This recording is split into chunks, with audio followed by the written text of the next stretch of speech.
ആഗോള അയ്യപ്പ ഭക്ത സംഗമം കൊണ്ട് ഭക്തജനങ്ങൾക്ക് എന്തു ഗുണമെന്ന് പന്തളം കൊട്ടാരം നിർവാഹക സംഘം സെക്രട്ടറി MRS വർമ്മ.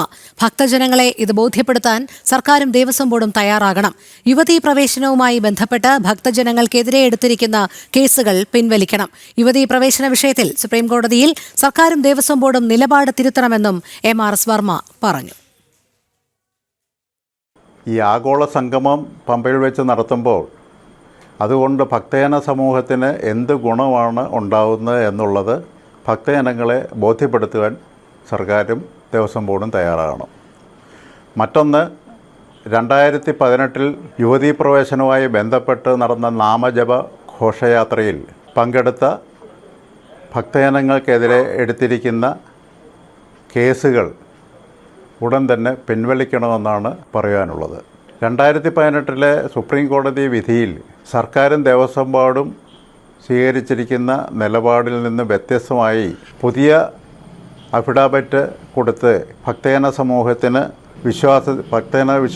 സമൂഹത്തെ വിശ്വാസത്തിലെടുത്തുകൊണ്ട് അവർക്കൊപ്പം നിൽക്കണമെന്നാണ് പന്തളത്ത് കൊട്ടാരത്തിന് ഇക്കാര്യത്തിൽ പറയാനുള്ളത്. മിഥുൻ മുരളി ചേരുന്നു കൂടുതൽ വിവരങ്ങളുമായി. മിഥുൻ, സംസ്ഥാന സർക്കാരിൻ്റെ അയ്യപ്പ ഭക്ത സംഗമവുമായി ബന്ധപ്പെട്ട് പന്തളം കൊട്ടാരം നൽകുന്ന ഒരു വിശദീകരണം എന്താണ്? അവർ ഏത് നിലപാടിലാണ് ഉറച്ചു നിൽക്കുന്നത്?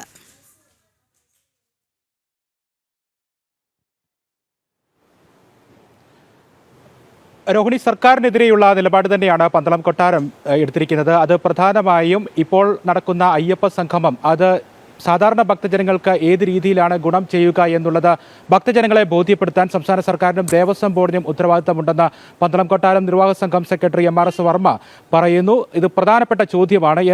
എന്താണ് സാധാരണ ഭക്തജനങ്ങൾക്ക് ഈ അയ്യപ്പ സംഗമം കൊണ്ടുള്ള ഗുണം എന്നുള്ളതാണ് പന്തളം കൊട്ടാരവും ആവർത്തിച്ച് ചോദിക്കുന്ന കാര്യം.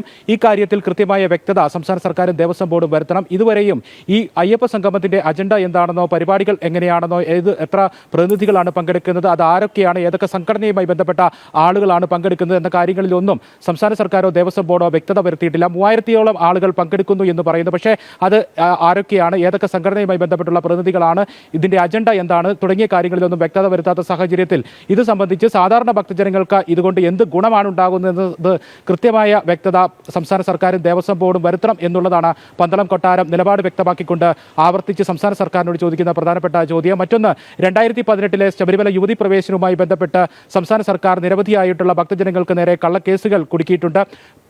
ഈ നാമജപ ഘോഷയാത്രയുമായി തെരുവിലിറങ്ങിയ ആചാര സംരക്ഷണത്തിന് വേണ്ടി തെരുവിലിറങ്ങിയ ഭക്തജനങ്ങൾക്ക് നേരെ എടുത്തിരിക്കുന്ന ഇത്തരം കേസുകൾ പിൻവലിക്കണം. ഇനി മേലാൽ ഇത്തരത്തിലുള്ള നടപടികൾ സംസ്ഥാന സർക്കാർ ഭക്തജനങ്ങളുടെ മേൽ ഉണ്ടാക്കരുത് എന്നുള്ള ആവശ്യവും പന്തളം കൊട്ടാരത്തിന്റെ മുന്നിൽ നിന്നും ഉണ്ടാകുന്നു. അതായത് 2018 ഭക്തജനങ്ങളെ വേട്ടയാടുന്ന സമീപനം സംസ്ഥാന സർക്കാർ സ്വീകരിച്ചപ്പോൾ അത്തരം നടപടികളിൽ നിന്ന് സംസ്ഥാന സർക്കാർ പിന്തിരിയണം, കേസുകൾ പിൻവലിക്കണം. ഒപ്പം ഇനി മേലാൽ ഇത്തരം കാര്യങ്ങൾ സംസ്ഥാന സർക്കാരിന്റെ ഭാഗത്തുനിന്ന് ഉണ്ടാകരുത് എന്നുള്ള മുന്നറിയിപ്പ് കൂടിയാണ് പന്തളം കൊട്ടാരം നിലപാട് വ്യക്തമാക്കിക്കൊണ്ട് അറിയിക്കുന്നത്. ഒപ്പം ഈ യുവതി പ്രവേശനവുമായി ബന്ധപ്പെട്ട് സംസ്ഥാന സർക്കാരും ദേവസ്വം ബോർഡും സുപ്രീം കോടതിയെ അറിയിച്ചിരിക്കുന്നത് ആചാര അനുഷ്ഠാനങ്ങൾക്ക് വിരുദ്ധമായ നയമാണ്.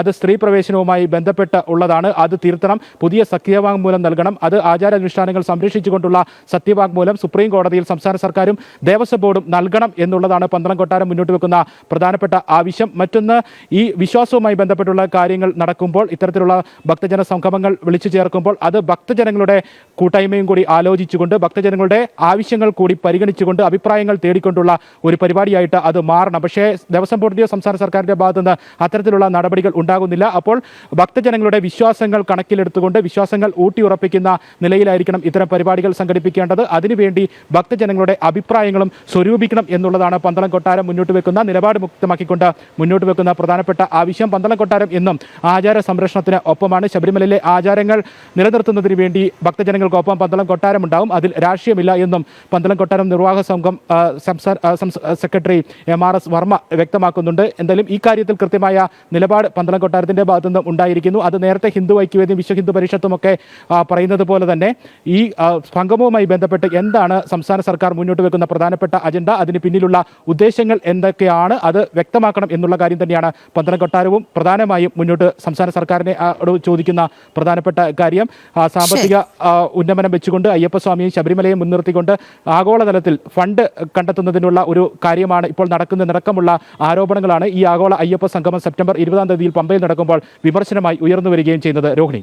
ശരി, മിഥുൻ മുരളിയാണ് വിവരങ്ങൾ നൽകിയത്.